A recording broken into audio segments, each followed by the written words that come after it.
picture was photographed in combat zones by cameramen of the Mediterranean Allied Air Forces and by pilots of the 12th Air Force, who, during missions against the enemy, operated automatic cameras in their planes. Behind the pilot, shooting forward and back. Under the wing. In the wing, timed with the guns. In the wheel well.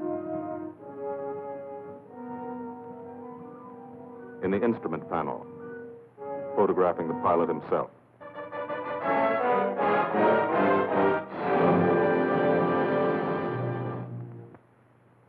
The commanding general of the United States Army Air Forces, General Carl Spaatz, has asked me to tell you something about this picture. I don't think I could do any better than just to read from his telegram to me.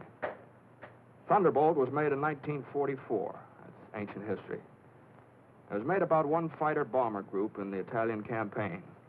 It happens to be an American group. But the same story could well be told of the Royal Air Force groups which participated so gallantly in the same air offensive. As a matter of fact, the story belongs to all men who fought for freedom and did it a long way from home. Signed, Spaatz. Thank you.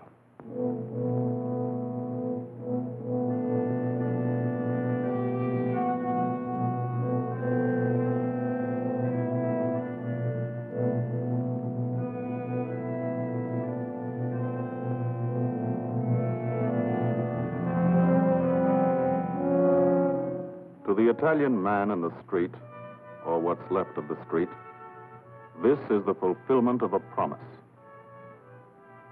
The promise of the fascists to build a 20th century Roman Empire, conceived in tyranny and dedicated to the proposition that some men were meant to be slaves of other men.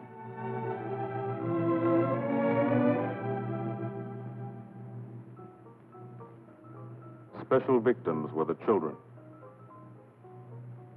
They saw things not meant for children's eyes.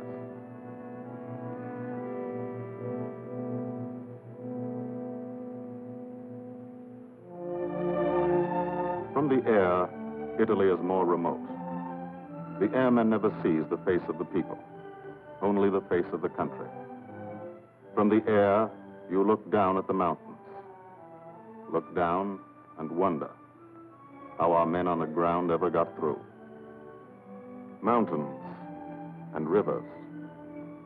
The Volturno, a lot of American blood in that one. Natural barriers made other campaigns tough too. Exhausted Hannibal's elephants, Caesar's legions. For the airmen, the ground war is remote. The only war you really understand is the air war. You can see a pattern to it. Lots of the country never been touched. Little towns that walk the ridges, like tightrope artists to keep from falling off. This one didn't matter. When something did matter, that was another story. This is how we changed the face of Italy, from the air.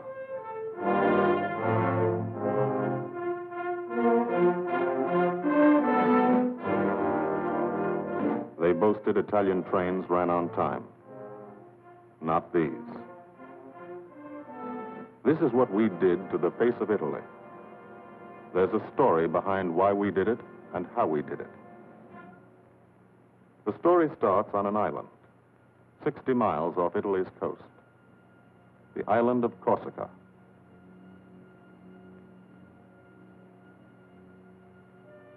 Corsica.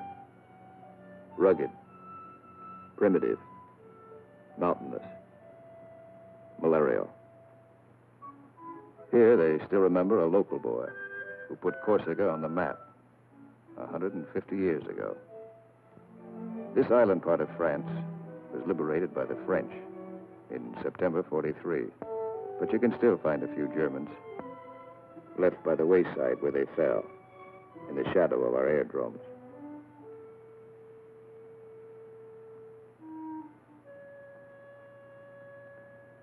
Alto Air Base. Sunday morning. Here, Sunday is like Monday, and Monday is like every other day in the week. A working day.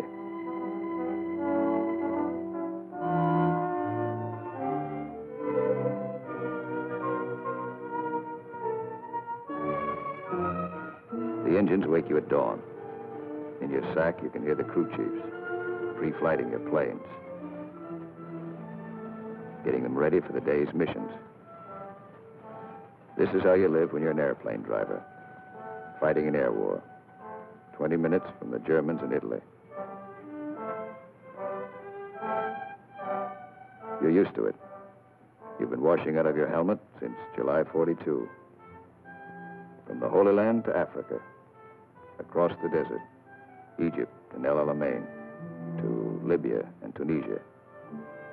1,300 miles. You moved when the infantry moved. Sicily and Italy.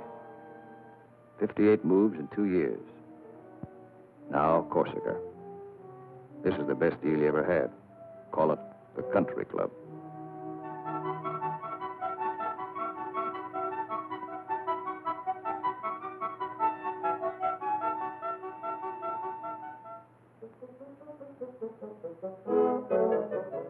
When you talk about air power, this is what you mean. You mean Spanky Manda. Major Francis S. Manda of Metmore, New Mexico. Squadron operations officer. Not a desk job. Got over 170 missions, working for 200. He's 22. You mean Captain Howard Hickok of Ames, Iowa. He's a flight leader. Just had 30 days in the States. Time to get married and come back. He's 23. Or, in his Italian general's trailer, Gil Wyman, Louisville, Kentucky. Hardly looks old enough to vote, but he's boss of a squadron. He signs his letters, Gilbert O. Wyman, Lieutenant Colonel, Air Corps, commanding. The old man. He's 24.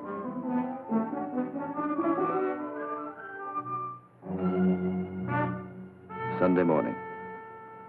For the 57th Fighter Group, 3 squadrons, 1,000 men, another day begins at Alto Air Base.